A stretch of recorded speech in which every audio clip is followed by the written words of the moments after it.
यशवंतराव चव्हाण प्रतिष्ठान मुंबई आणि मराठी विज्ञान परिषद यांच्या संयुक्त विद्यमाने मार्च 2016 पासून आपण विज्ञान गंगा ही व्याख्यानमाला सुरू केली आणि त्या मालेतलं हे आजचं 6वं पुष्प आहे। याच्यापूर्वी आपण Sanjay Dhurandhar, doctor Anil Kakodkar, doctor Ranjan Kelkar, doctor Naval गुण, प्रोफेसर पंडित अशा 5 जणांची व्याख्यानं केली। आजचं हे 6वं व्याख्यान आहे डॉक्टर मानसी राजाध्यक्ष यांचं आणि रसायनशास्त्राच्या संदर्भामध्ये हे भाषण आहे। रसायनशास्त्रामध्ये सुद्धा डावं उजवं काय आहे हा एक नवीन विषय आहे आणि ह्या विषयाबद्दल आपण फारसं आजपर्यंत ऐकलं नाही, परंतु रसायनातील काही रेणूंची त्याच रसायनाच्या इतर रेणूंच्या तुलनेत उलटी रचना जर असेल तर त्या रेणूंचे गुणधर्म अगदी वेगळे असतात आणि त्या वेगळेपणामुळे त्याचा विपरीत परिणाम आपल्यावरती होऊ शकतो। किती विपरीत होईल, घातक सुद्धा होऊ शकतो। हे काय प्रकरण आहे सगळे हे आज आपण डॉक्टर मानसी राजाध्यक्ष यांच्याकडनं ऐकणार आहोत। मानसी राजाध्यक्षांचं काही शिक्षण ह्याच परिसरामध्ये इन्स्टिट्यूट ऑफ सायन्समध्ये झालेलं आहे। तिथून त्यांनी MSc आणि PhD केले। आणखी न्यूक्लिअर केमिस्ट्रीमध्ये त्यांची PhD आहे। त्यानंतर त्या रुपारेल कॉलेजमध्ये शिकवत होत्या। तिथं त्यांनी BRCच्या मदतीने एक न्यूक्लिअर केमिस्ट्रीची लॅबोरेटरी सुद्धा सुरू केली, चालवली ती काही वर्ष।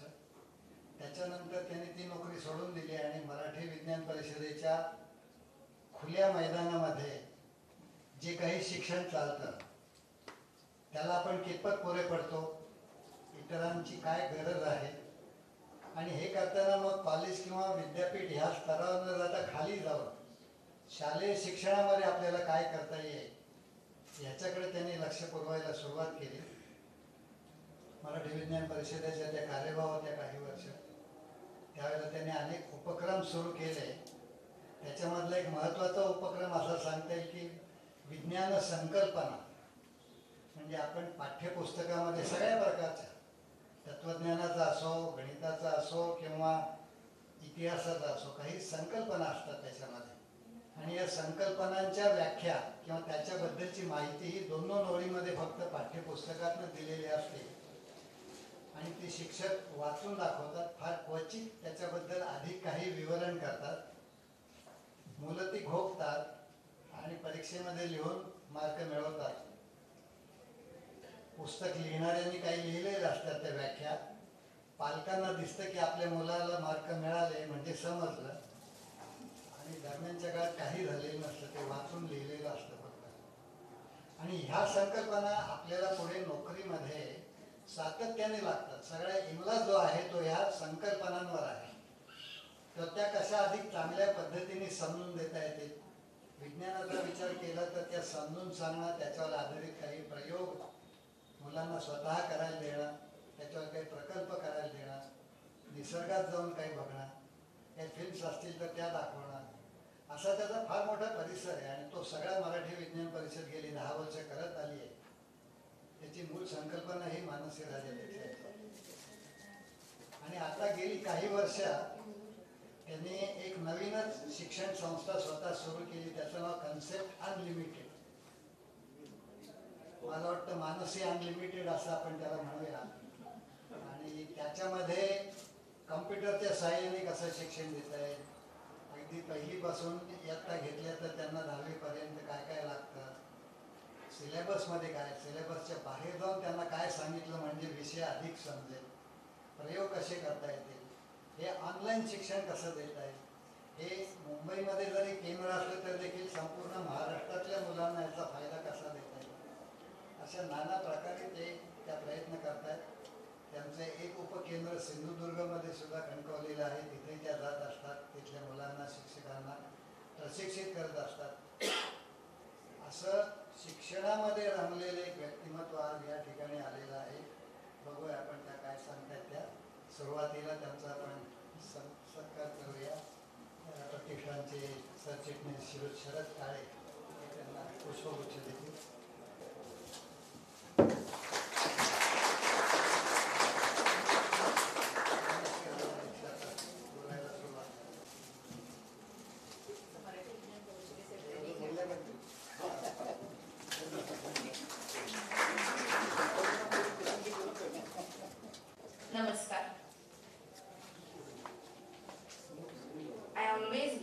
fascinated, thrilled whenever I come across, whenever I see any phenomena.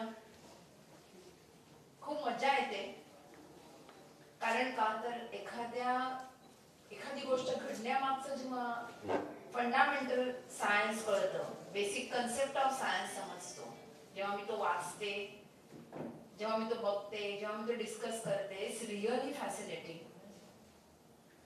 And fortunately, I am blessed with the people around me who keep me always on my toes. मला ते नेहमी इन्क्विजिटिव्ह ठेवतात, नेहमी फॅसिनेटेड ठेवतात ह्या सगळ्या फील्डमध्ये. दुसरी महत्वाची गोष्ट म्हणजे आय लव्ह टू शेअर. मला जे काय थोडंसं समजतं, मला जे काय आवडतं, भावतं, जे मनाच्या आतपर्यंत जातं, ते मला शेअर करायला आवडतं.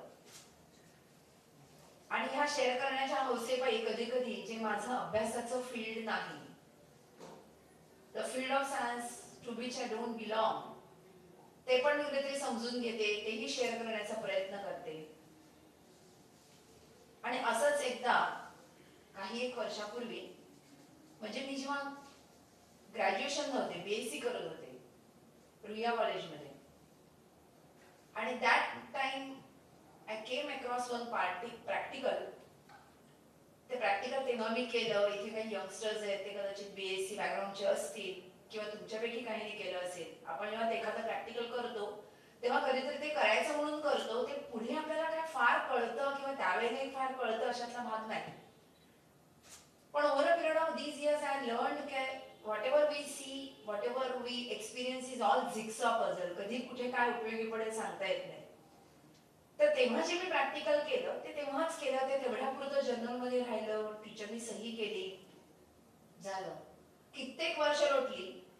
कित्येक वर्षांनंतर ज्या विषयाबद्दल आज मी बोलणार आहे त्याच्याबद्दलच्या प्रॅक्टिकल बद्दल मी बोलते. तर ह्या प्रॅक्टिकल नंतर कित्येक वर्षांनंतर आता एक 2-3 वर्षापूर्वी माझी एक मैत्रीण पूर्णिमा म्हणून ती एक दिवाळी अंक चालवते, आणि ती मला असं म्हणाली की माझ्या यावर्षीच्या दिवाळी अंकाची थीम आहे डावी बाजू. तर तू विज्ञानाबद्दल लिहितेस, तर तू विज्ञानातली डावी बाजू असं काही लिहू शकशील का? आणि this was really surprising subject की विज्ञानामध्ये डावं उजवं असं काही नसतं. पण I said that okay, just let me think for a minute, and then I suddenly remember those practicals जी मी रुईयात असताना केली होती, की असं काहीतरी असतं. Chemicals are also left and right chemicals असतात वाटतं. आणि then I said okay, I write. आणि मग ते छोटंसं आर्टिकल होतं ते मी लिहिलं. त्याच्यानंतर मी मगाशी म्हटलं तसं I am blessed with the people around me, those who keep me on my toes, जे मला अभ्यास करायला लावतात. त्यातलेच इथे आणखी एक आहे डॉक्टर राजू चिटणीस. त्यांनी मला सांगितलं की तू पुन्हा एकदा आर्टिकल लिहायचंयस आणि आता डिटेलमध्ये लिहायचंयस. आणि I accepted and then I said okay. आणि त्या निमित्ताने पुन्हा हा सगळा विषय ढवळून निघाला जो आज मी तुमच्या सर्वांच्यावर शेअर करणार आहे. आणि ते आर्टिकल लिहिताना जी काय मला मजा आली, जे काय मला मजेशीर वाटलं, एकदा आम्ही ह्याच मला यशवंतराव चव्हाण सेंटरमध्येच आपण यशपालांचं भाषण ठेवलं होतं. आणि तेव्हा यशपाल सरांना जेव्हा मी इथे रूममध्ये भेटायला गेले आणि यशपाल सरांना म्हटलं की सर असं लहान मुलांच्या बरोबर काम करताना असं काही डिस्कशन निघा, त्या सर म्हणाले की शिक्षा वो होती है जिसमें मजा आता है. तर जेव्हा मजा येते तेव्हाच तुम्ही काहीतरी शिकता, किंवा जेव्हा तुम्ही काहीतरी खरंच शिकता तेव्हा तुम्हाला मजा येते. तर ही जी काय मजा सगळी या प्रोसेसची होती ती मी आज तुम्हाला सर्वांच्यावर शेअर करणार आहे. ही जी मजा मला तुमच्या सगळ्यांच्यावर शेअर करायला मिळते ती काळे सरांच्यामुळे. त्याच्यामुळे मी काळे सरांचे सर्वप्रथम खूप मनापासून आभार मानते. यशवंतराव चव्हाण प्रतिष्ठानच्या मॅनेजमेंटचे आभार मानते. आणि ह्या सगळ्या गोष्टी इन्स्ट्रुमेंटल आहेत. मराठी विज्ञान परिषदेचे ज्येष्ठ कार्यवाह अपाम देशपांडे इथे आलेले आहेत आणि त्यांनी हे मला भाषण तू करावंच असं म्हटलं. त्यांनी नेहमीच असं मला काही ना काही गोष्टी सतत प्रोत्साहन दिलेले आहे. जी व्हेंचर्स मी करण्याचा प्रयत्न केला ही ऑलवेज सपोर्टेड आहे. So I thank all of you and then let me discuss the topic. As I said, science is a jigsaw puzzle. It's a jigsaw. Today we are going to see series of jigsaws which I came across while studying this particular topic.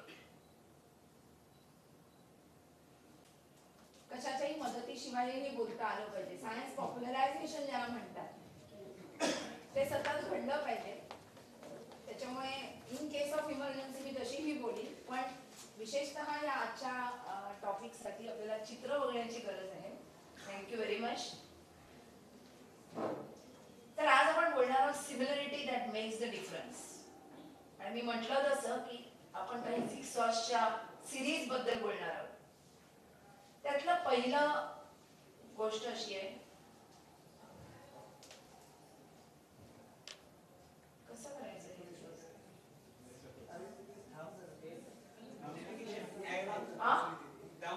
Down arrow on the placed.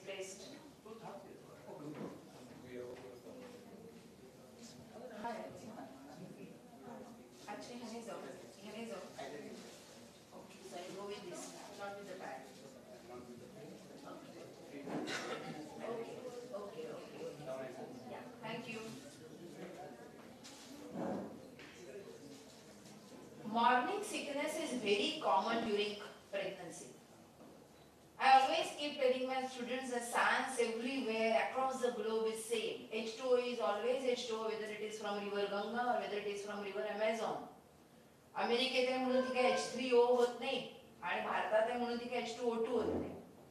Similarly, some of the symptoms are common all across the globe. So morning sickness during pregnancy is very, very common. And women get really irritated, they become so uncomfortable with this particular problem. In 1960, it so happened that in West Germany, one well-known pharmaceutical company, their research and development department, त्यांनी खूप अभ्यास करून एक औषध शोधलं. Morning sickness वरती अत्यंत प्रभावी असं औषध, थॅलिडोमाइड असं त्या औषधाचं नाव. अतिशय इफेक्टिव्ह आणि म्हणून अतिशय पॉप्युलर झालं. बायकांना प्रचंड आवडलं. हे घेतलं की इतकं बरं वाटायचं, त्या कामाला जाऊ शकायच्या. So it became very popular. So for that particular year, that particular period, many of those women consumed this thalidomide. आणि त्याला काही फार प्रिस्क्रिप्शन वगैरेची पण गरज नव्हती. And after few months, what happened is this. These were the consequences of that particular medicine. मुलं जी जन्माला आली त्यांचे लिम्स सगळ्यांचे अफेक्टेड झाले. That whole generation. And immediately, by seeing those results, की हा पर्टिक्युलर काळातल्या सगळ्या बायकांना ही अशी मुलं झाली आहेत. So they searched a lot what exactly must be the reason, and they came to know की हे थॅलिडोमाइड ह्याच्यामुळे झालेलं असणार. इमिजिएटली थॅलिडोमाइड मार्केटमधनं काढून घेतलं गेलं, त्याच्यावरती बॅन आणलं गेलं आणि इन्व्हेस्टिगेशन केलं गेलं. त्याच्यामध्ये असं कळलं की 50% बायकांना हा प्रॉब्लेम, त्यांच्या मुलांना हा प्रॉब्लेम झाला होता आणि जवळजवळ या 50% सर्व बायकांनी थॅलिडोमाइड कंझ्युम केलेलं होतं. मग काय असं झालं, मग उरलेल्या 50% ही थॅलिडोमाइड ज्यांनी घेतलं होतं त्यांना हा प्रॉब्लेम आला नाही, 50% वाल्या बायकांना आला. एक्झॅक्टली काय घडलं याचा शोध सुरू झाला, ज्या शोधाबद्दल आपण आज बोलणार. मी म्हटलं तसं एक जिक्सॉ पझल आहे. जिक्सॉ पझलचा हा एक पहिला भाग आहे. आपण जिक्सॉ पझलच्या दुसऱ्या पार्टकडे जाऊया, पुढच्या पार्टकडे जाऊया. Famous scientist Louis Pasteur. Louis Pasteur आपल्या सगळ्यांना माहिती आहे. आपण शाळेत असताना पण नाव ऐकलंय. पाश्चरायझेशन ही त्याची प्रोसेस. पाश्चराइज्ड अमूल बटर आपण खातो. तर हे लुई पाश्चरचं जे काम होतं, he was working on microbiology sort of. आणि मुख्य म्हणजे त्यांनी एक काम असंही केलं की ग्रेप्स पासनं वाईन तयार करण्याची जी प्रोसेस आहे त्याचा ते अभ्यास करत होते. त्याचा लुई पाश्चर अभ्यास करत होते. आणि हा अभ्यास करत असताना grape contains lot of tartaric acid. म्हणजे सायट्रस फ्रूट मध्ये जसं सायट्रिक ऍसिड असतं, मलिक ऍसिड असतं, तर ग्रेप्स मध्ये टार्टरिक ऍसिड मोठ्या प्रमाणावर असतं. आणि हे टार्टरिक ऍसिड ह्याचं एका क्षारामध्ये रूपांतर होतं. सोडियम टार्टरेट मध्ये रूपांतर होतं. So Louis Pasteur was studying this sodium potassium tartrate, sodium ammonium tartrate, ह्या सगळ्याचा ते अभ्यास करत होते. आणि वन फाईन डे जेव्हा त्यांनी ते लॅबोरेटरीमध्ये टार्टारेट बनवलं, टार्टारेटचे असे सुंदर क्रिस्टल्स पाश्चर बघत होते आणि ते बघता बघता त्यांच्या एक गोष्ट लक्षात आली, ती म्हणजे काहीतरी ह्याच्यात वेगळं आहे. काय वेगळं आहे? लुई पाश्चरना ह्या सगळ्यांनी भेटल्या नव्हत्या. म्हणजे आपण एकदा वाटेल की हे काय मध्ये चाललं, तर हे चुकून आलेली स्लाइड नाहीये. लुई पाश्चर ना ह्यांना भेटायला गेले होते. लुई पाश्चरच्या लक्षात काय आलं हे बघण्यासाठी आपल्या लक्षात ह्या चित्रामधलं काय येते हे आपण बघणार आहोत. राणी मुखर्जी त्याच्याकडे फार लक्ष देऊ नका, आपण ह्या सर्व चित्रांकडे बघणार. तिथले एक चित्र, एक काहीतरी वेगळा फरक बाकीच्यांच्या पेक्षा आहे आणि तो काय फरक आहे याच्याबद्दल आपण बोलणार आहोत. किंवा लक्षात आलं का? हा सांग. येस, काय फरक आहे? एक सटल डिफरन्स त्याच्यामध्ये आहे. दॅट्स वाय आपण म्हणतोय की similarity that makes the difference. So they are similar, they are all beautiful women, but there is a slight difference. एकीने दागिने हे वेगळे घातले तसं म्हणू नका, किंवा एकीने गळ्यातून हे घातलं, एकीने कानातलं घातलं. आपण बेसिक गोष्टींबद्दल बोलणार आहोत. So Louis Pasteur observed similarity and differences. This is different because उलटा आहे, साडीचा पदर उलटा आहे. तर इथे लेफ्ट आणि राईट, लेफ्ट खांद्यावरनं पदर आहे, राईट खांद्यावरनं पदर आहे. आणि तसेच काहीसे क्रिस्टल लुई पाश्चरने बघितले की एवढ्या सगळ्या क्रिस्टल्स मध्ये एक दोन काही क्रिस्टल्स हे उलटे होते. बरं, असं असल्यानंतर एखादा सर्वसामान्य माणूस विचार करेल की असतील, त्याच्यात काय आहे. पण Louis Pasteur scientist, they always go by, त्यांना काहीतरी वेगळं दिसतं की मग हे नक्की काय आहे, जे रूल्सना धरून होत नाही, जे नियमांना धरून होत नाही, त्याच्याविषयी जास्त विचार करणं, हा इन्क्विजिटिव्हनेस ज्यांच्याकडे असतो त्यांना सायंटिस्ट म्हणतात, असं आपण म्हणू शकतो. तर हे जे काही लुई पाश्चरच्या लक्षात आलं की जे crystals they were little different. So sodium ammonium tartrate ह्याचे क्रिस्टल्स लेफ्ट आणि राईट असतील का, की काय एक्झॅक्टली झालं हे ते पाहत होते. Is it a same chemical with a different look, or it is all together different chemical? वेगळंच आहे का हे, का तेच रसायन आहे, त्याच्या काही बाजू वेगळ्या आहेत, अशा सगळ्याच्या वरती विचार चालू झाला. This was a sort of a sodium ammonium tartarate crystal, काही उलटे होते. मग असंही वाटलं की सेम केमिकल डिफरंट अपीअरन्स मध्ये आहे, की कशामुळे हे घडलं असेल. तेव्हा लुई पाश्चर हे जेमतेम 25-26 वर्षाचे होते, एस्टॅब्लिश झाले नव्हते. त्याच्यामुळे कुठलंही विधान धाडसाने पटकन मांडण्यासाठी जो काही एक सायंटिस्ट म्हणून छप्पा असावा लागतो तो त्यांच्याकडे नव्हता. तरी त्यांच्या लक्षात येत होतं की हे काहीतरी वेगळं आहे. हे एकच क्रिस्टल दोन रॅकमध्ये, एकदा डाव्या खांद्यावरून आणि एकदा उजव्या खांद्यावरून घेतल्यासारखं, की काय नक्की घडतंय. आणि म्हणून त्यांनी रेफरन्सिंग केलं, खूप साऱ्या गोष्टी वाचायला सुरुवात केली, खूप सारे रेफरन्सेस पाहिले आणि त्यांच्या असं लक्षात आलं की मिशेल लिश नावाच्या एका सायंटिस्टने ह्याच्याबद्दल मेन्शन केलेलं होतं आणि जिया बायो ह्या नावाच्या एका सायंटिस्टने ह्याच्यावरती काम केलेलं होतं. मग हे नेमकं नक्की काय काम होतं ते समजून घेण्याच्या आधी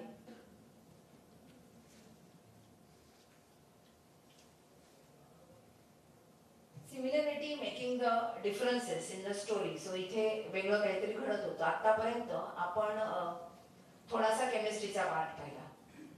आता आपण म्हणाले होते की रसायनशास्त्रामध्ये आपण बोलतोय, आपण आज सर्वच गोष्टींबद्दल बोलणार आहोत. आता आपण थोडंसं फिजिक्सकडे वळणार आहोत, कारण कुठलंही शास्त्र हे असं रसायन, पदार्थ विज्ञान आणि बायोलॉजी असं असत नाही. आता वेगळं आणखीन काय घडलेलं होतं तर लाईट पार्टिकल लाईट जो एनर्जी आहे ती लाईट एनर्जी त्या काळापर्यंत म्हणजे 1800 सालाच्या शेवटपर्यंत लाईट हे पार्टिकल फॉर्म मध्ये आहे की ड्युएल नेचर मध्ये आहे याच्याबद्दल चर्चा चाललेली होती. आणि असं मानलं गेलं त्या काळी स्ट्रॉंगली की it is a particle nature, म्हणजे ते पार्टिकल नेचर मध्ये त्याच्या आधी तो वेव्ह आहे असं समजलं जात होतं, पण इथे मात्र तो पार्टिकल आहे असं समजलं गेलं. आणि मग हे पार्टिकल अशा पद्धतीने पुढे पुढे जातं. आणि दुसरी एक थेरी होती की ती वेव्ह नेचरची होती. आणि जिहा बायो he was very much interested in proving की नाही ह्याचं पार्टिकल नेचर आहे की वेव्ह नेचर आहे ह्याच्याविषयी त्याच्या मनात एक काही ठाम विषय होते. आणि ते मांडण्यासाठी त्यांनी ह्या टार्टरेट वरती काम करायला सुरुवात केली होती. ज्या टार्टरेट बद्दल आपण आता बोलत होतो त्या टार्टरेटच्या क्रिस्टलवरती त्याने काम करायला सुरुवात केली होती. आणि तेव्हा बायोनी केलेले एक्सपेरिमेंट हे जेव्हा आपल्या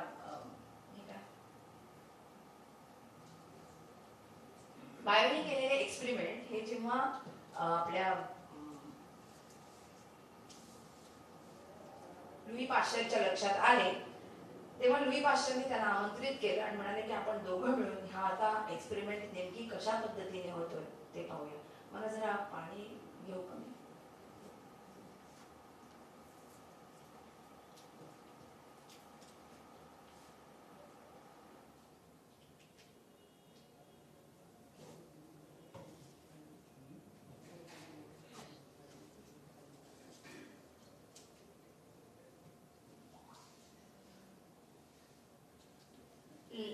असं म्हटलं जात होतं की लाईटला एकच काहीतरी करावं लागेल, एक तर ते पार्टिकल सारखा असेल किंवा तो वेव्ह सारखा असेल. इथे या विषयाची तज्ञ मंडळी समोर बसलेली आहे त्याच्यामुळे याच्याविषयी मी फार डिटेलमध्ये बोलत नाही ना, माझा तो विषय आहे. आणि त्याच्यामुळे ह्याचा काहीतरी एकच नेमकं असावं असं गृहीत धरून ह्याच्यावरती काम केलं गेलं. आणि मग असं मानलं गेलं की हा जेव्हा लाईट एखाद्या माध्यमातनं नेला आणि तो जर एका प्लेन मध्ये आणला तर तो आयदर एका बाजूला वळतो किंवा दुसऱ्या बाजूला वळतो. ह्याचं एक आपण प्रात्यक्षिक करून बघणार आहोत. मी 2 मिनिटं तुमची घेते आणि इथे एकदा प्रात्यक्षिकचं एक हे मांडते.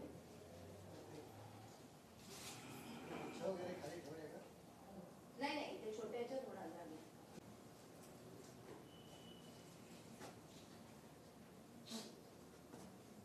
हा क्रिस्टल मधनं पाठवला जातो, पोलरायझर मधनं पाठवला जातो. तेव्हा असं आहे अशा पद्धतीचं नेचर असावा असं एक गृहीत धरलं जातं. तर असाच आहे सर्व डिरेक्शननी असणारा. आणि जेव्हा तो एखाद्या पोलरायझर मधनं पाठवला जातो तेव्हा तो असा एकाच प्लेन मध्ये बाहेर पडतो. तर ह्याला पोलराइज लाईट असं म्हणतात. आणि हा पोलराइज लाईट जेव्हा एखाद्या रसायनातनं पाठवला जातो त्या रसायनाच्या गुणधर्मानुसार तो वळतो. तो आयदर असा वळतो म्हणजे घड्याळाच्या काट्याच्या दिशेने किंवा तो असा वळतो घड्याळाच्या विरुद्ध काट्याच्या दिशेने. तर ह्याच्यावरती अवलंबून ते रसायन शोधता येतं. मग ह्याला क्लॉकवाईज रोटेशन असं आपण म्हणू आणि ह्याला अँटी क्लॉकवाईज रोटेशन असं म्हणू. तर हा एक्सपेरिमेंट त्याच्यामध्ये so this is plain polarized light, either it will go clockwise or anti-clockwise. so bio आणि पाश्चर ह्यांनी मिळून असं बघण्याचा एक प्रयत्न केला की हे जे काही टार्टारेट आहे तयार झालेलं आणि ह्याच्यामध्ये उलट सुलटे आपल्याला क्रिस्टल्स दिसत आहेत तर हे पूर्णपणे वेगवेगळे केमिकल्स आहेत का ते तेच केमिकल आहे, त्याचे केमिकल म्हणजे रासायनिक गुणधर्म काय आहेत, त्याचं भौतिक गुणधर्म काय आहेत, हे सगळं अभ्यासताना त्यांनी एक प्रयत्न करून बघितला की जेव्हा हे जे काही लाईट टार्टारेट हे जे काही सोल्युशन केलं त्याच्यामधनं लाईट जाताना नेमकं त्याचं काय होतं.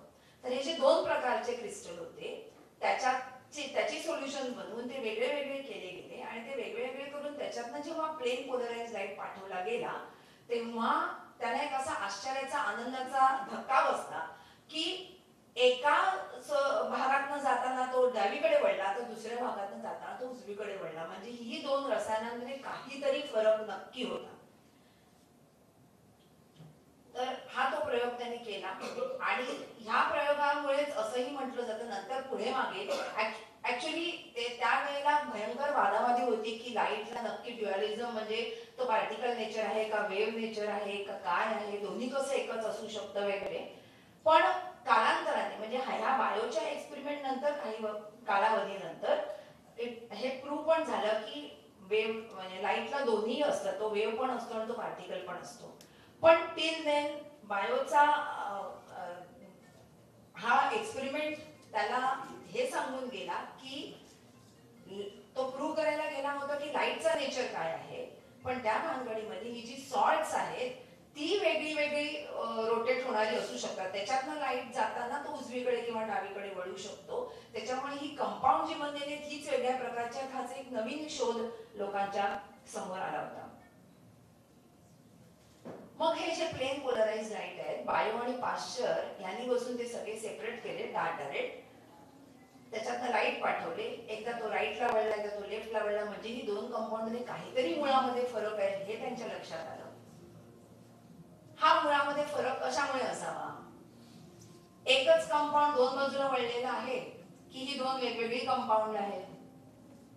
जर तुम्हाला चेंज म्हणून विद्याबालन इथे दिसते, विद्याबालन डिक्टो तशीच्या तशी आहे कारण तिचंच ते इन्व्हर्जन पिक्चरचं आपणच इथे करून घेतलेलं आहे. पण जेव्हा केमिकल असतं, समजा लॅक्टिक ऍसिड हे उदाहरण मी इथे घेतलंय, ह्याचं जर तुम्ही बघितलं तर मध्ये हा जो काही कार्बनचा ऍटम आहे, पहिल्या कार्बनच्या उजव्या बाजूला OH आहे, डाव्या बाजूला हायड्रोजन आहे, वरती COH आहे, खाली CH3 आहे.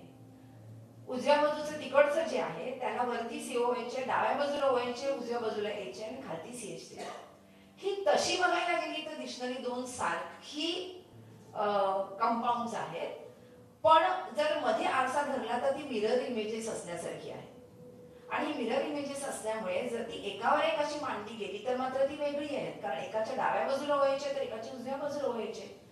आणि मग ह्याच्यामुळे काय मोठा फरक पडतो? याच्यामुळे काही फरक पडतो का की फक्त नुसतं लाईटच एका बाजूला किंवा दुसऱ्या बाजूला रोटेट होतो, बाकी काही मोठा फरक पडत नाही? नेमकं काय याच्यामध्ये सांगलं जातं? याच्यावरती एक्सपेरिमेंट सुरू झाले, याच्यावरती खूप सारे एक्सपेरिमेंट केले गेले आणि नंतर असं लक्षात आलं की ही सिमिलॅरिटी आहे पण त्याच्यामुळे मोठा फरक पडतो. जशी जुळी भावंड असावी तर जुळ्या भावंडांच्या मध्ये अशा काही सिमिलॅरिटीज आणि काही फरक असावे, तशा प्रकारचं काहीतरी हे ह्या कंपाऊंड मध्ये घडत असावं आणि त्याच्यावर एक मोठा अभ्यास सुरू झाला. आणि मग या अभ्यासामध्ये असं लक्षात आलं की इथे जी मिरर कंपाऊंड दाखवली गेली ते मला हा चालतोय. सो हे जे कंपाऊंड आहे ह्याचा हा मिरर इमेज आहे. आणि जेव्हा प्लेन पोलराइज लाईट ह्यातनं जातो तेव्हा एका अंशातनं जेवढ्या वळतो, समजा तो उजवीकडे वळतो, तर तोच लाईट जर ह्या कंपाऊंड मधनं पाठवला तर मात्र तो तेवढ्याच अंशातून पण डावीकडे वळतो.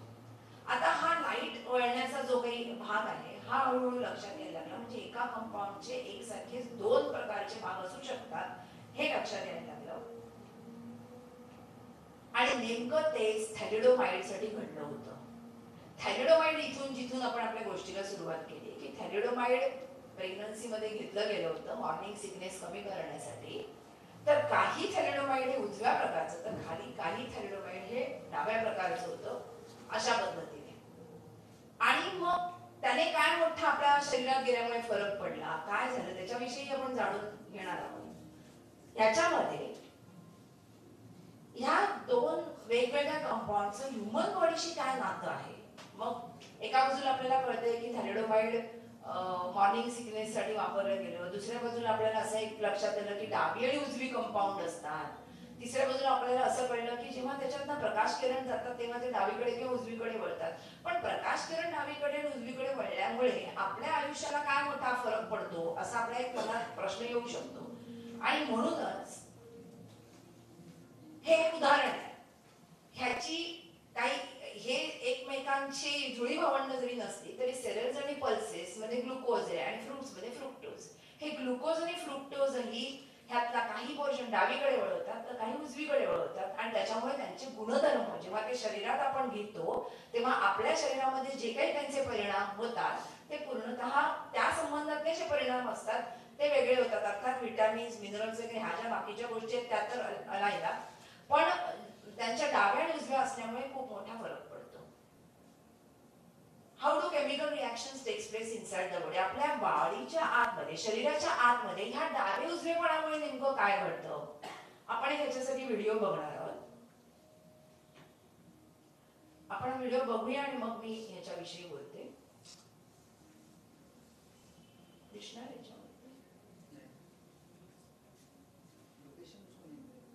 करतात याची फिल्म आहे. आणि आवाज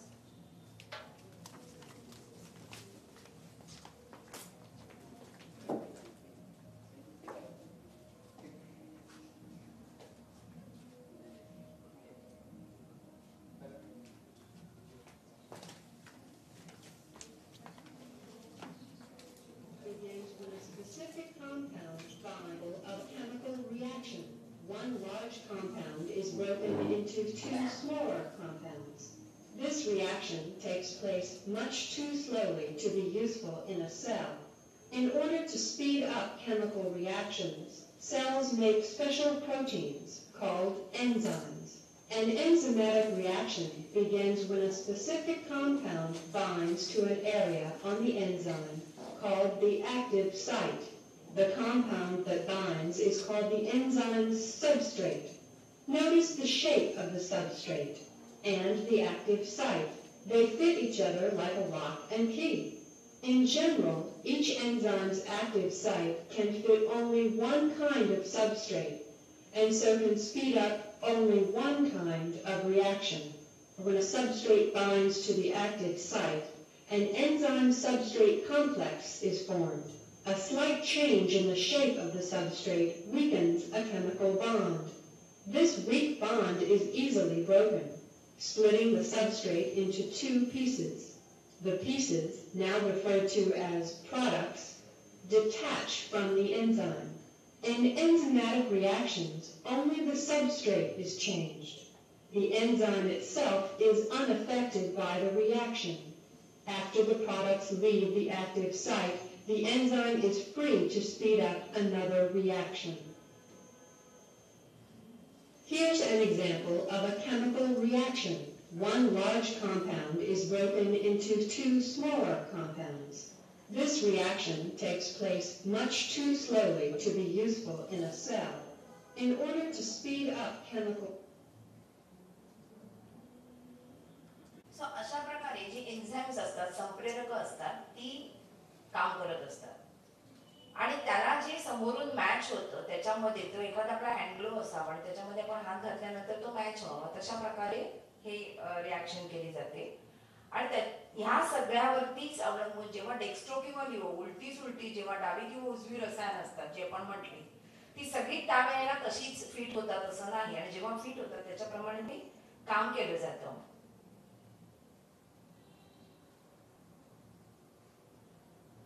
आपण आता म्हटलं तसं मग ही जी रसायनं आहेत ज्यांना एकसारखी आरशात बघितल्यासारखी त्यांची प्रतिमा अशा प्रकारचे दोन कंपाऊंड आहेत त्याने काय मोठा फरक पडतो. इथे माझ्याकडे एक कंपाऊंड आहे, हे एक कंपाऊंड आहे, हे जर समजा आरशात बघितलं तर सेम दिसणार आहे पण असंही बघायला गेलं ते कसेही समोरासमोरून कुठूनही आले तरी ते एकसारखेच आहेत कारण त्याच्या चारही बाजूला सारखेच रेणू अटॅच झालेले आहेत. पण त्याच्याऐवजी जर आपण अशा प्रकारचा कंपाऊंड पाहिलं की ज्याला चार वेगवेगळे रेणू अटॅच झालेले आहेत, जे चार वेगवेगळे ग्रुप अटॅच झालेले आहेत आणि त्याच्याच समोर जर आपण बघितलं तर ही जर त्याची मिरर इमेज असेल तर काही करून हे जर ह्याच्या समोर ठेवलं तर ते त्याला मॅचच होणार नाही. तर अशा प्रकारची जी आहे ह्याला ती डेक्स्ट्रो आणि लिओ कंपाऊंड्स म्हणतात की जी बाकी सर्व सारखेच रेणू सारखेच जे काही संयुग जे काही मूलद्रव्य ज्याच्यापासून बनलेले ते सर्व सारखं आहे पण फक्त त्यांचे मिरर इमेजेस एकमेकांना मॅच होत नाही. आणि म्हणून अशा प्रकारचं रसायन हे कशी केमिकल रिॲक्शन होते तर एखादा रिॲक्शन घडायला मदत करणार आहे त्याच्यावरती जाऊन समजा हा स्थिर झाला, हा रेणू आहे, हा जाऊन इथे स्थिर झाला आणि मग त्याची जी काही रिॲक्शन होईल ती होईल, त्याच्या पुढे जे काही त्याचे घडणार आहे रासायनिक अभिक्रिया ती घडेल आणि हा याच्यावरती बरोबर बसलेला आहे. पण समजा तसाच सारखा रेणू पण तो तिथे बसण्याचा प्रयत्न करायला लागला तर तो तिथे मॅचच होणार नाही आणि म्हणून मग असा न मॅच झालेला रेणू हा विविध प्रकारचे इतर जे काही परिणाम आहेत तो दर्शवू शकतो, ज्याचा जसा थॅलिडोमाइडच्या बाबतीत घडलेलं होतं. रेणू तोच होता, त्याचं ओरिएंटेशन उलट होतं, तो उलट्या बाजूनी समोर आला आणि म्हणून त्याचा कुठेही न जुळता त्याचे विपरीत परिणाम व्हायला लागले. ही जेव्हा अशा प्रकारची औषधं घेतली जातात, आता असं लक्षात आलेलं आहे की जवळजवळ सर्व मूलद्रव्य सर्व संयुगांमध्ये असे डावे आणि उजवी भाग असलेली रसायनं असतात. मग त्याच्या 3 पॉसिबिलिटीज आहेत. एक काय पॉसिबिलिटी आहे तर जो भाग वापरात येईल डाव्या उजव्यापैकी, कारण आपण जे घेतो ते कधी कधी बऱ्याच वेळा मिक्सचर असतं, जेव्हा तयार केलं जातं तेव्हा डावे आणि उजवे दोन्ही एकत्र, जसं आपण म्हटलं की त्याने अमोनियम टार्टारेटचे क्रिस्टल तयार केले, त्यातले काही डावे होते आणि काही उजवे क्रिस्टल होते, फक्त त्याला त्याचे आकार बघून आश्चर्य वाटलं आणि म्हणून त्याने त्याच्यावरती हा सगळा काम सुरू केलं. पण अशा प्रकारचे जेव्हा डावे किंवा उजवे रेणू असतात त्याच्यामध्ये एक होऊ शकतं की एक काम करायला ऍब्सॉर्ब होईल आणि दुसरं तसंच निघून जाईल, त्याचा काहीच परिणाम होणार नाही. दुसरी गोष्ट थॅलिडोमाइड सारखं होऊ शकतं की एक ऍब्सॉर्ब होईल पण दुसरा घातक ठरू शकेल की जो नको ते परिणाम घडवू शकेल. आणि तिसरं असं असू शकतं, एक पॉसिबिलिटी अशीही आहे की हे तिसरं जेव्हा गमतीची आयब्युप्रोफेन नावाचं एक औषध आहे, आयब्युप्रोफेन आपल्या सर्वांना माहिती आहे, परिचयाचं आहे. आयब्युप्रोफेनच्या बाबतीत असं म्हटलं जातं की जेव्हा ते आपल्या शरीरात आपण घेतो तेव्हा त्यातला जो 50% त्याला डेक्स्ट्रो आणि लिव्हो कंपाऊंड असं म्हणतात, उजवी आणि डावी रसायन, त्यातला जो डावा भाग आहे तो समजा आपल्या कामाचा आहे तर उरलेल्या उजव्या भागातल्या पैकी 50% पैकी 25% पण डाव्या भागामध्ये कन्व्हर्ट होतो. म्हणजे डावा भाग जर उपयोगी पडणार असेल तर उरलेल्या उजव्या भागामधलं जे काही आपण औषध घेत असतो त्याच्यातलाही 25% भाग कन्व्हर्ट होतो. म्हणजे त्या औषधाचा जवळजवळ 75% भाग आपल्याला उपयोगी पडतो, उरलेला 25% भाग आपण सोडून देतो. कितीतरी वेळा आपल्या डॉक्टरचं प्रिस्क्रिप्शन देतात 5 मिलीग्रॅमची गोळी असेल, 5 मिलीग्रॅमच्या गोळीपैकी डावे आणि उजवी हे जर मिक्सचर असेल आणि त्यातलं जर उजवं मिक्सचर कामाचं नाही डावंच उपयोगाचं असं जर असेल तर त्या 5 ग्रॅमपैकी 5 मिलीग्रॅमपैकी फक्त 2 किंवा 3 मिलीग्रॅमच आपल्या उपयोगाचं असतं आणि उरलेलं 2 मिलीग्रॅम आपल्या उपयोगाचंच नसतं, जे एकतर निरुपद्रवी असेल, शरीरात टाकून दिलं जातं. आयब्युप्रोफेन सारखी काही औषधं ते उरलेल्या भागाचंही 50% कन्व्हर्ट करतात, उरलेला भाग सोडून देतात, किंवा काही औषधं थॅलिडोमाइड सारखी औषधं जी जो उरलेला भाग आहे त्याचे विपरीत परिणाम घडवून आणू शकतात. तर हा सगळा जो व्याप सुरू झाला होता तो एक थॅलिडोमाइडच्या औषधामुळे, जिथून आपण आपल्या गोष्टीला सुरुवात केली होती. मग असा प्रश्न मनात येतो की ही जी काही डावी उजवी रसायन आहेत त्यांचे केमिकल बरेचसे रासायनिक गुणधर्म सारखे असू शकतील पण बरेचसे वेगळी असू शकतील, कारण त्यांची जी लोकेशन्स आहेत त्यांच्या ज्या जागा आहेत त्या वेगवेगळ्या ठिकाणी आहेत. त्याच्यामुळे ते ज्या पद्धतीने रिॲक्ट होतात त्याच्यात फरक असू शकेल, त्यांच्या गुणधर्मांमध्ये, रंगरूपांमध्ये. जसा क्रिस्टल उलटा होता, आपण ह्याने बघितलेला क्रिस्टल जसा उलटा होता तसा क्रिस्टल उलटा असू शकेल, यापैकी कोणतीही घटना घडू शकेल. मग ह्या 3 पॉसिबिलिटीज मध्ये असं आहे का की ह्यांना सेपरेट करता येतं की नाही? ते इतके सिमिलर असतात पण तरीही ते डिफरंट असतात, त्यांच्यामध्ये सिमिलॅरिटी असली तरीही ते सेपरेट करता येतात आणि ते सेपरेट करण्याचे बरेच मार्ग आहेत, ज्याच्यामधला एक मार्ग असा आहे की आपल्याला आता कळलं की ते एका ह्याच्यामध्ये बसतात, एखाद्या ह्याच्यामध्ये. मी ते उदाहरण दाखवते. हँड ग्लोव्ज आहे, समजा तो एन्झाईम आहे ज्याच्यामध्ये ते फिट होणार आहे, जे काय आपण औषध घेतोय ते त्याच्या त्या आपण मगाशी फिल्म बघितली त्याच्या त्या ऍक्टिव्ह साईटला जाऊन फिट होणार आहे. एकदा ऍक्टिव्ह साईटला फिट झालं की त्याच्या केमिकल रिॲक्शन सुरू होणार आहे.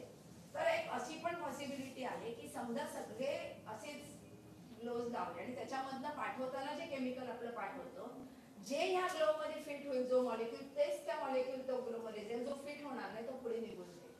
सो अशा प्रकारे त्याचं सेपरेशन पण करता येतात आणि अशा सेपरेशनच्या मेथड्स मधनं सेपरेट ड्रग्स करून ती आता दिली जातात. जेव्हा जेव्हा ज्या ज्या काही गोष्टी आपल्याला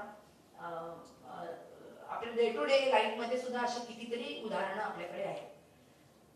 तर ह्या सगळ्या सेपरेशन प्रोसिजर्स फार फार मनोरंजक आहेत जर तुम्ही वाचायला गेलात तर. आणि ह्याच्यामध्ये आपल्याला असं लक्षात येतं की सिमिलॅरिटीज इतक्या असूनही त्याच्यातल्या एक दोन भागांचा जो डिफरन्स आहे तो डिफरन्स आयुष्याला घातकही ठरू शकतो, उपयोगीही पडू शकतो. आता कित्येक वेळा हे मूलद्रव्यांचे हे रसायनांचे गुणधर्म कळल्यामुळे त्याचा चांगल्या कामासाठीही उपयोग करून घेतला जाऊ शकतो. असे अनेक पैलू म्हणजे डेक्स्ट्रो अँड लिओ कंपाऊंड्स किंवा आपण आज ज्या विषयावरती बोलतो लेफ्ट अँड राईट कंपाऊंड्स ह्याच्यावरती गेली 100 वर्ष प्रचंड काम झालेले आहे. आता तर जवळजवळ हा दैनंदिन जीवनातला रोजचा भाग आहे. राजू मला वाटतं जवळजवळ सगळी परवा पण आपण बोललो होतो की औषधं जी घेतली जातात त्याच्यामध्ये डेक्स्ट्रो आणि लिओ हा एक मोठ्या प्रमाणामध्ये औषधांच्या बाबतीत हा एक खूप मोठा भाग असतो. आपण जेव्हा मेडिकल शॉपमध्ये जातो एखादं औषध विकत घेतो तेव्हा त्याच्या बॉक्सवरती डी किंवा एल असं लिहिलेलंही असतं. म्हणजे आपण ते बघून आपल्याला कळू शकतं की हा डेक्स्ट्रो कंपाऊंड आहे किंवा हा लिओ कंपाऊंड आहे. आपल्या शरीरामध्ये बऱ्याचशा गोष्टी ह्या लिओ आहेत आणि हा सगळ्या अभ्यासाचा एक मनोरंजक असा भाग आहे. आपल्याला खूप छोटी गोष्ट वाटते पण ती आपल्या आयुष्यामध्ये महत्वाची आहे, खूप मोठा डिफरन्स निर्माण करू शकते. जरी सगळं सिमिलर दिसतं तरी त्याच्यामध्ये खूप सारा डिफरन्स आहे. हा एक छोटासा विषय मला मनोरंजक वाटला, राजूने लिहायला सांगितला आणि म्हणून मी तो माझा विषय नसताना वाचून समजून घेऊन त्यातला जेवढा मला अर्थ कळला तेवढा समजून घेऊन लिहिण्याचा प्रयत्न केला आणि I thoroughly enjoyed writing that particular article. I think मी इथे थांबते कारण ह्याच्यामध्ये खूप बोलण्यासारखं आहे. खूप केमिस्ट्री, खूप फिजिक्स, खूप बायोलॉजी इन्व्हॉल्ड आहे पण ज्याचा इतका सखोल अभ्यास माझा नाही. मी तुम्हाला एक संकल्पना फक्त सांगितली की ही काय डावी आणि उजवी संकल्पना आहे. So thank you very much. Thanks a lot for giving me opportunity. Einstein आणि ड्रायव्हरची गोष्ट सुरू. आइन्स्टाईन आणि ड्रायव्हरची गोष्ट प्रश्न कोणी भाषण द्यायला जायचा आणि ड्रायव्हर खाली गाडीमध्ये बसायचा. त्याला कंटाळा यायचा. एक दिवस आइन्स्टाईनला असं वाटलं की तू खाली कशाला बसतोस, माझ्या भाषणाला येऊन बस. 5-25 भाषणं झाली आणि एकदा आइन्स्टाईन बोलता बोलता ड्रायव्हरला म्हणलं फार अवघड असतं काम ते. काय अवघड आहे म्हणे, मी सुद्धा भाषण देऊ शकेन. आणि तसे केस बीस अमुक तमुक करून तो गेला आणि भाषण दिलं आणि आइन्स्टाईन बसला होता. पुढे प्रश्नोत्तर सुरू झाली म्हणलं इतकी सोपी माझा ड्रायव्हर सुद्धा उत्तर काही प्रश्न आहेत का? हा विचारा. औषधावर जर का डी आणि एल लिहिलेलं असतं पण आपल्याला त्यातलं कुठलं अनुकूल आहे हे कसं समजतं? म्हणजे सर्वांच्या शरीराला एल हेच जास्त म्हणजे योग्य असतं का?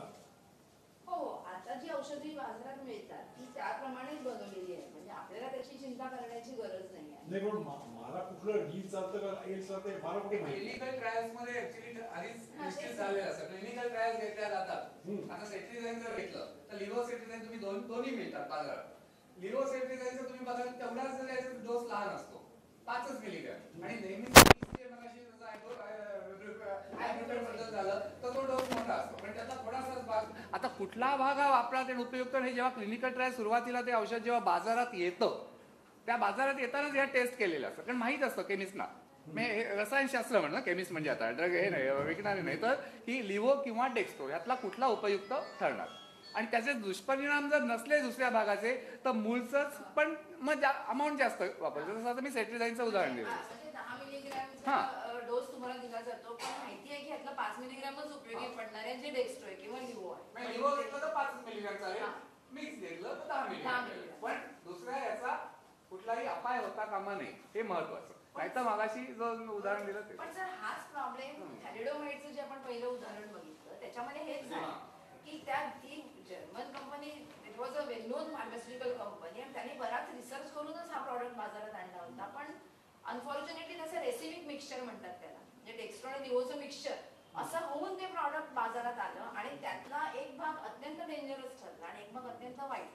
आता शास्त्र एवढं पुढे गेलेलं आहे की आधीच ट्रायल घेतल्या जातात त्याच्यामुळे अशी घटना घडण्याची शक्यता कमी येते. मग 7,000 बायकांना ही अशी अपंग मुलं झाली जो फोटो दाखवला. नाही, कारण मला मुख्य या विषयामध्ये जो इंटरेस्ट निर्माण झाला याचं कारण माझी एक मावस बहीण आहे आणि ती थायरॉइड बेबी आहे. ओके. आणि त्यावेळेला काहीच माहिती नव्हती की असं का झालं म्हणून. म्हणजे हे तुमचे वाचेपर्यंत माहिती नव्हतं मला की हे केवळ दोन वेगवेगळ्या प्रकारचे त्याच्यामध्ये रेणू असल्यामुळे शरीरावर हा परिणाम झाला. आणि अर्थात त्याकडे ही कल्पनाच नव्हती कोणाला की अशा औषधाचा काही परिणाम होऊ शकेल. पण सर कसं आहे म्हणजे खरंच हे कारण काय वेगवेगळ्या ट्रायल्स आहेत. कारण डावी आणि उजवी रसायनं असतात डेक्स्ट्रो हे अराउंड 18 म्हणजे मी जो म्हटलं प्रकाश आणि जो पार्टिकल नेचर आणि वेव्ह नेचर वगैरे हे सगळं हे 1900 शतकाच्या सुरुवातीलाच म्हणजे त्याच्यामध्ये तेव्हाच इंटरनेटवरती काम झालेलं होतं आणि असं डावं उजवं असतं हे साधारण माहिती होतं. पण तरी 1960 मध्ये ही घटना घडली. ही घटना 1960 म्हणजे जवळजवळ त्याच्यापुढे 100-150 वर्षांनी घडली. एक शक्यता ही आहे की आता एल आणि डी जर वेगळं केलं असलं आणि विक्रीला येतंय ते अपायकारक नसलेलं, ती शक्यता आहे. कारण आता मानसी मॅडमनी जे शेवटी ज्या वेगवेगळ्या ज्या सांगितल्या वेगवेगळ्या करण्याच्या क्रिया, एक म्हणजे कॉलम मधून पास करून मग ठराविक पकडलं जातं वगैरे. हा, तर अशा ह्याच्यात आता एक शक्यता आहे की आता ह्या कोणतरी फार्माकोलॉजिस्टलाच विचारलं पाहिजे ते सिंथेसाइज करण्याला की आता एल आणि डी वेगळं केलं जातं का. तसं असलं तर प्रश्न नाही. मग जे एक अपायकारक जे होतं ते वेगळं केलं आणि जे अपायकारक नसलेलं उपयुक्त असलेलं आहे ते दिलं गेलं. तर ती शक्यता निश्चितच आता लिव्होसेट जे असतं ते म्हणजे डाव्या ह्याचं असतं. कसं आहे जरासं तुम्ही आता क्लॉकवाईज आणि अँटी क्लॉकवाईज समोरून बघितलं तर क्लॉकवाईज मागच्यावरून अँटी क्लॉकवाईज म्हणजे एका प्रकाराला लिव्हो म्हटलं गेलंय, एका प्रकाराला डेक्स्ट्रो म्हटलं गेलंय. मग लिव्होला ज्या लिव्हो म्हटलं तर लिव्होच म्हटलं गेलं पाहिजे. मग परत डेक्स्ट्रो म्हटलं की गोंधळ होईल. तर त्यात एक कुठलं शुगर मध्ये एक डेक्स्ट्रोज असतं. डेक्स्ट्रोज असतं, लेब्युलोज पण असतं. म्हणजे लेब्युलोज आहे ते लेफ्ट अँटी क्लॉकवाईज आहे आणि डेक्स्ट्रोज असते लॅक्टोज असतं.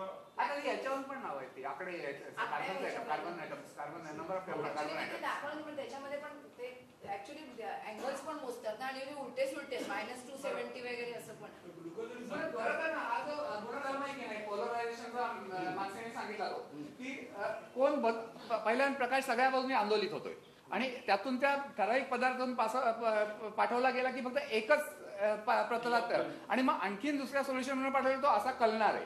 बरोबर. तर ही तसं बघितलं तर ह्या दृष्टीने एका दृष्टीने दुय्यम गुणधर्म झाला की असं जे तू वर्णन हे जे केलंस त्याच्या दृष्टीने. पण या बाबतीत हा एक मोठी महत्वाचा गुणधर्म झाला की हे झालं की तिकडे याचा अर्थ निश्चित की एक लिव्हो आहे आणि एक डेक्स्ट्रो म्हणजे शोधण्यासाठी तो एक मोठा महत्वाचा गुणधर्म ठरला. आपण म्हणत होतो की म्हणजे त्या रावण श्याम या सिनेमासारखं. बरोबर. एक्झॅक्टली.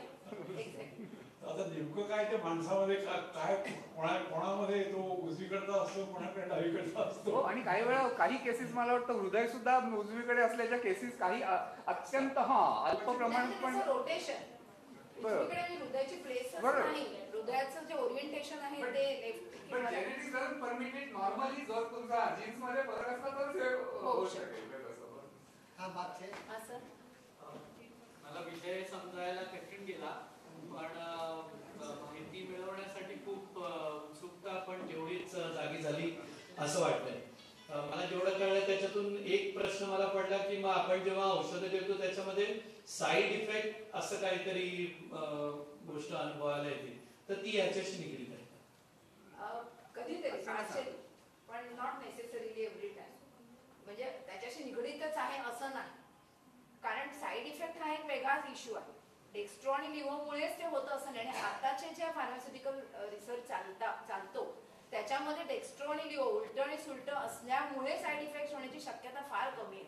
कारण आता हे कळलेलं आहे की याच्यामुळे असं होऊ शकतं आणि त्याच्यामुळे फार प्रिकॉशन घेऊनच हे सगळे पर्सेंटेज केले जातात. त्याच्यामुळे साईड इफेक्ट हा वेगळ्या केमिकलचा आणखीन वेगळा एक परिणाम आहे ज्याचा डेक्स्ट्रोलिव्होशी तसा संबंध फार डावा उजवा असेलच असं नाही. काही रसायनांमध्ये डावा उजवं असतं, सर्वच प्रकारच्या औषधांमध्ये डावा उजवं असतं असं नाही. तुमचं नाव काय सांगा? It is related to Prashant Shinde. हा, तुम्हाला फार समजला नाही विषय. हे प्रसाद चिन्ह म्हणजे तुम्ही ह्याचं थोडं वाचन आणखीन करायला. हो ना. जसं आपण गट गटामध्ये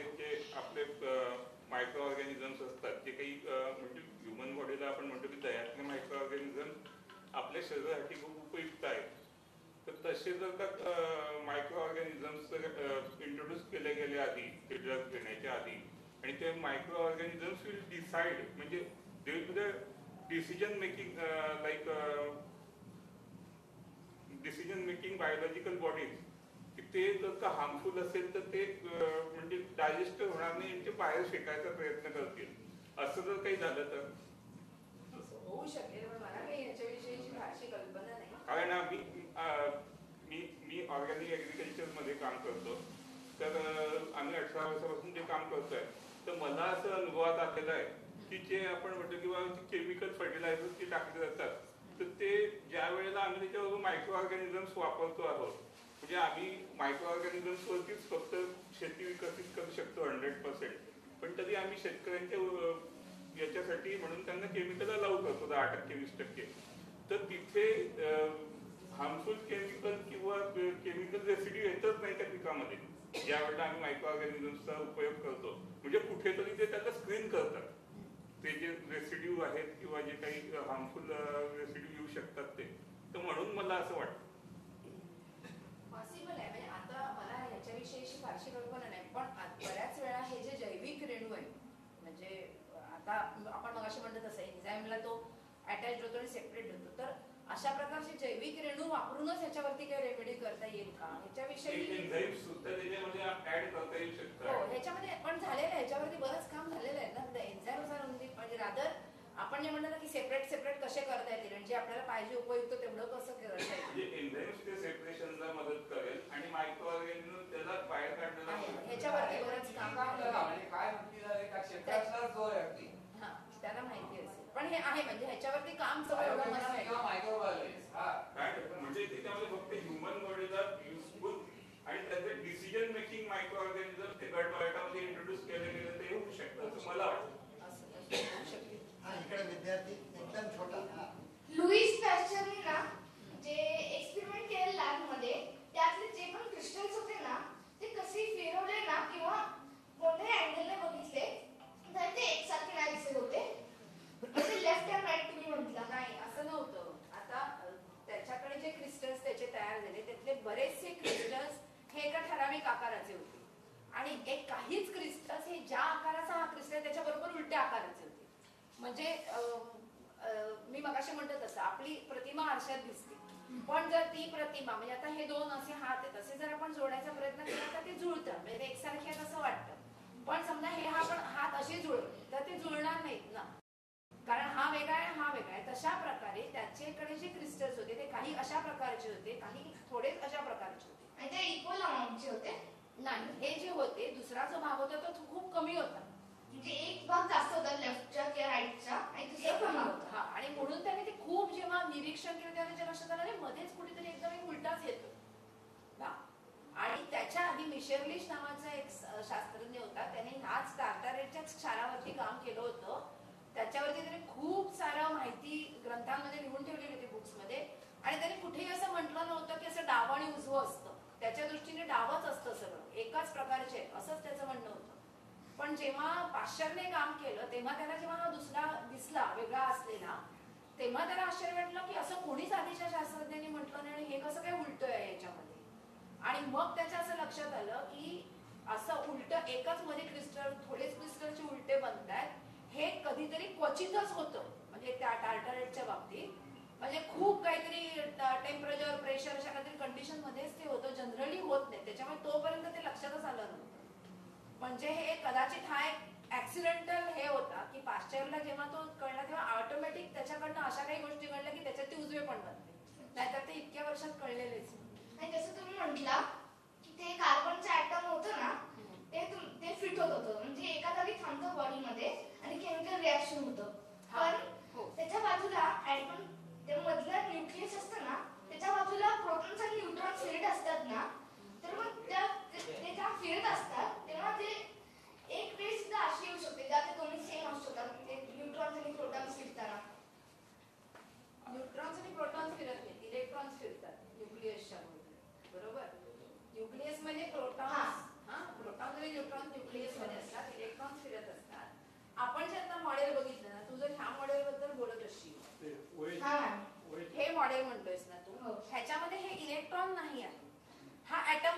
हा ऍटमच आहे, हा ऍटम आहे आणि हा एक ऍटम आहे, हा एक ऍटम आहे.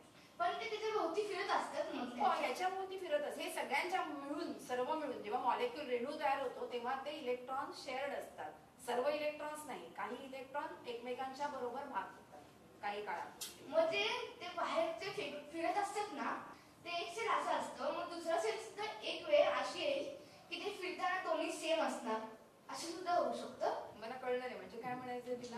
काय अणूच्या आतल्या गोष्टी आणि बाहेरचा आहे तो अणू आणि रेणू एकत्र झालेले आहे त्याचं.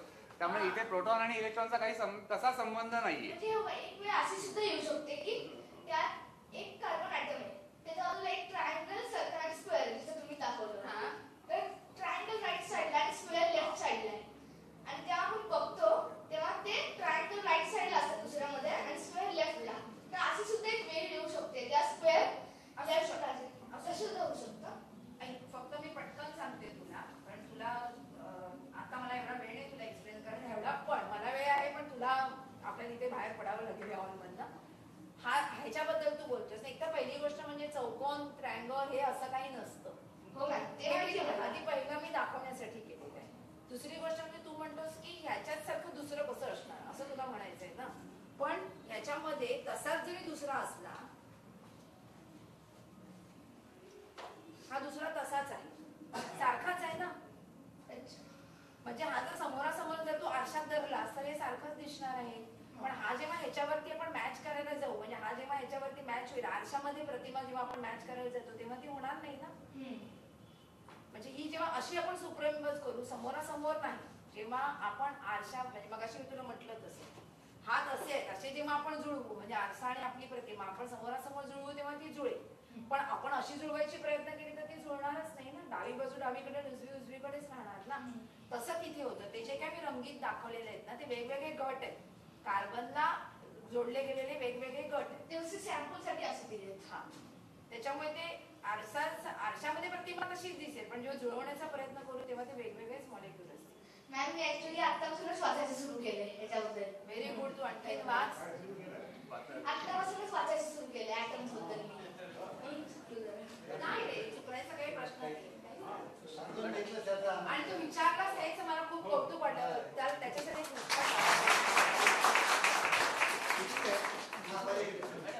मला वाटतं त्याला असं विचारायचं मॉलिक्युल आहे तो सडनली राईटचा लेफ्ट होऊ शकतो का असं त्याला वाटतं विचारायचं. म्हणजे ते इलेक्ट्रॉन्स फिरता फिरता तसं घडतं का असं त्याला विचारायचं की असं मला वाटतं. एक शेवटचा प्रश्न की तुम्हाला जर हे अख्खं प्रेझेंटेशन 2 वाक्यात सांगायचं असेल तर डावे आणि उजवे ह्याचं 2 वाक्यात कसं एक्सप्लेनेशन द्या? तूच सांग मला. एवढं ऐकलंच तुला काय कळलं 2 वाक्यात तू सांग, म्हणजे मग मी एक्सप्लेनेशन देईन. तुम्हालाच सांगायचं असेल. नाही, मला असं सांगायचंय की एकाच वाक्यात सांगते, 2 वाक्य पण नको. Similarity that makes the difference. There is a similarity, but there is a difference, and which makes huge difference to all the activities around. अरे तुला अजून काहीतरी विचारायचंय काय? Similarity that makes difference. म्हणजे तिकडे सिमिलॅरिटी असते तिकडे डिफरन्स असतोच. नेसेसरी नाही, पण कधी सिमिलॅरिटी मध्ये पण डिफरन्स असतो. म्हणजे नेहमीच असतं जसं की ट्विन्स मध्ये जीन्स डिफरंट असतात तसे तुम्हाला म्हणायचं एक्झाम्पल. पण ते वेगवेगळे आहेत ना. तुम्ही जरी कितीतरी एकसारख्या गोष्टी असतात तरी काही गोष्टी वेगळ्या पण असतात ना. सिमिलॅरिटी असण्यात फरकही असतो. सिमिलर आणि सेम याच्यात फरक आहे. सिमिलर म्हणजे थोडा फरक आणि सेम म्हणजे तोच.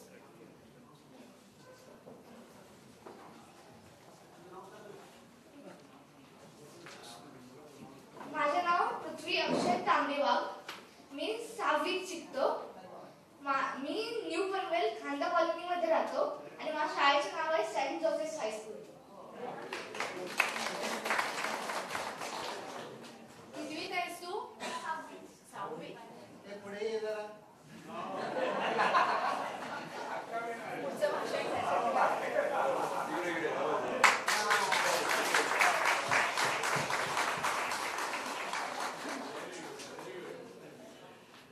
असेच बाल वैज्ञानिक घडावे म्हणून डॉक्टर होमी भाभा केंद्र आपल्या इथे काम करतं आपल्याला माहीत आहे.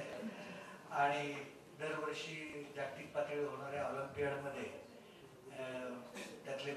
भाग घेत असतात. हा विद्यार्थी तिथपर्यंत पोहोचेल अशी आपल्याला खात्री आणि आपल्याला शुभेच्छा आहेत. तर या ऑलिम्पियाड विषयीच होमी बाबा केंद्राचे प्रोफेसर विजय सिंग 21 सप्टेंबरला दुपारी 3 वाजता या सभागृहात, कदाचित त्याच्या शेजारच्या सभागृहात, कारण विद्यार्थी मोठ्या संख्येने त्याला येणार आहेत म्हणून वेळ आपण दुपारची निवडलेली आहे. तर विद्यार्थी आणि अर्थातच आपल्या सगळ्यांना मनपूर्वक आमचं सगळ्यांचं निमंत्रण आहे. माणसाताईंनी इतक्या छान पद्धतीने आणि मध्ये मध्ये अगदी दोतोंपासून विद्याबालनपर्यंतचे अनेक फोटो वापरल्यामुळे विषय समजायला जरी अवघड केला तरी पाहायला बरा वाटला.